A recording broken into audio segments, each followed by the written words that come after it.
Durante un mes he usado un iPhone 7, el modelo normal y no el Plus con doble cámara, como mi móvil personal para absolutamente todo. Contaros cuáles son sus novedades con respecto al modelo anterior creo que no tiene ya mucho sentido. Durante 2 semanas ha sido la palabra más vista en todo internet, así que seguro que os lo sabéis ya de memoria. Por ello quiero contaros mi experiencia usando este móvil, exprimiendo al máximo el que cada año se considera el mejor móvil del mercado. Empezando por ejemplo por qué sensación tengo al usarlo, con su diseño, con su ergonomía. Aquí Apple ha sido bastante conservador, es exactamente el mismo formato que los últimos 2 años, aunque mejorando el apartado visual, quedando el logo de Apple más limpio en su parte trasera. No, las antenas no son ahora más o menos bonitas, siguen siendo líneas que en mi opinión quitaría, pero parece que a día de hoy sigue sin ser posible, al menos sin coste alguno.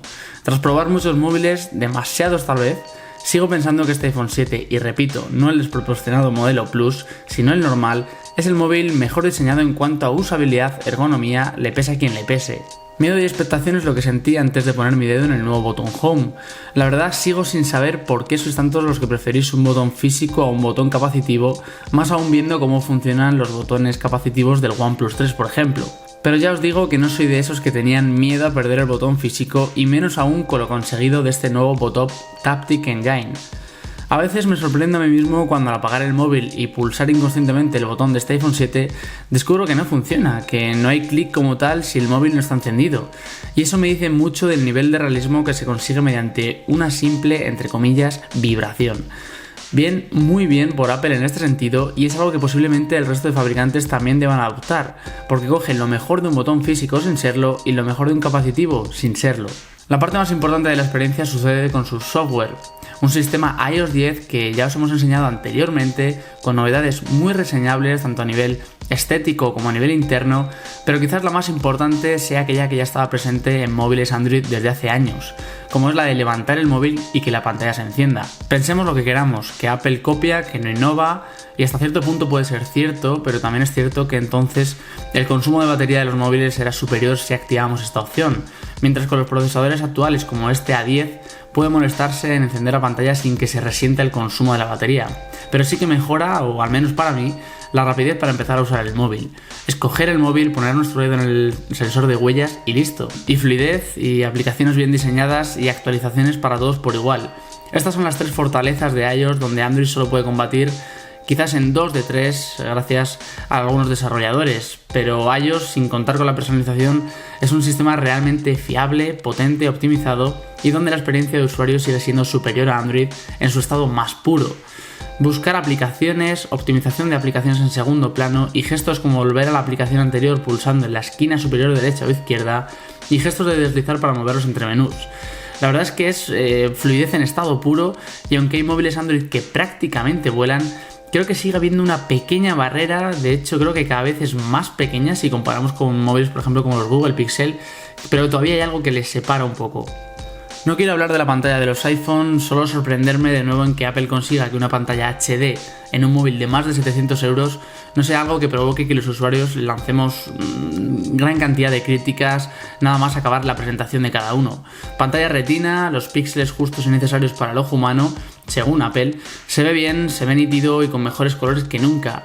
Pero la verdad es que sigo prefiriendo ver vídeos en un Galaxy S7 Edge, y no solo por el tamaño de pantalla, no es nada personal Apple.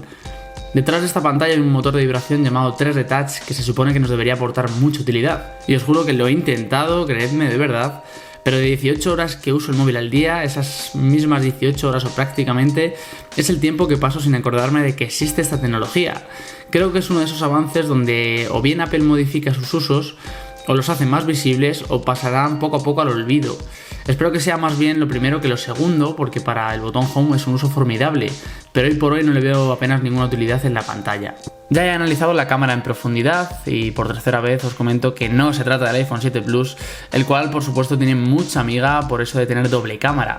Este es el iPhone 7 normal y su única novedad, entre comillas, es que cuenta con estabilizador óptico de imagen, lo cual permite hacer vídeos con más y mejor calidad. Es una cámara formidable, da seguridad, sus resultados son impresionantes tanto en vídeo como fotografía y es posiblemente la más fácil de usar. He hecho en falta, no obstante, poder abrirla con un doble toque en el botón de encendido, por ejemplo, algo que tanto Nexus como los nuevos Pixel, así como Motorola ya habían integrado, y creo que es algo que Apple debería valorar sinceramente. Aunque sea copiar lo que es mejor sin más, o eso creo. Pero sí, es una cámara de élite. Y el nuevo altavoz frontal mola, la verdad que sí. El iPhone 7 se oye mejor que el anterior simplemente por la ubicación de uno de sus altavoces. Pero sigue sin tener una gran calidad. Languidece hasta cierto punto en la gama alta.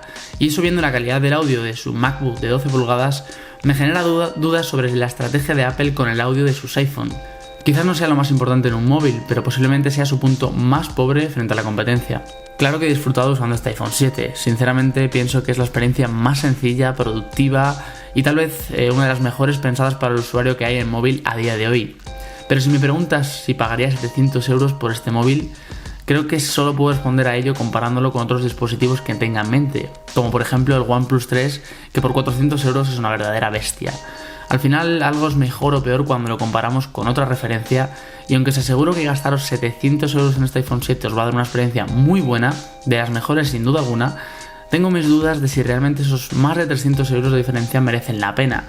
Para los que queréis actualizaciones durante 3 años como mínimo, al mismo tiempo para todo el mundo, un gran ecosistema de accesorios, tal vez la mejor elección sea el iPhone 7. Pero si esto os da igual, rivales como el OnePlus 3 a día de hoy creo que merecen y mucho la pena. Hasta aquí el vídeo de hoy, hasta aquí el vídeo de esta experiencia de uso tras un mes con el iPhone 7. Espero que si os ha gustado este vídeo no olvidéis en darle a me gusta justo aquí debajo, y ya que estáis por allí debajo también dejarme un comentario con cuál ha sido vuestra experiencia con dispositivos iPhone y cómo veis la competencia con los nuevos, por ejemplo, Google Pixel o otros terminales, por ejemplo de Sony o HTC, incluso también el nuevo Huawei Mate 9. Así que nada, contadme lo que queráis en los comentarios y como siempre espero veros en el próximo vídeo. Así que nada, un saludo.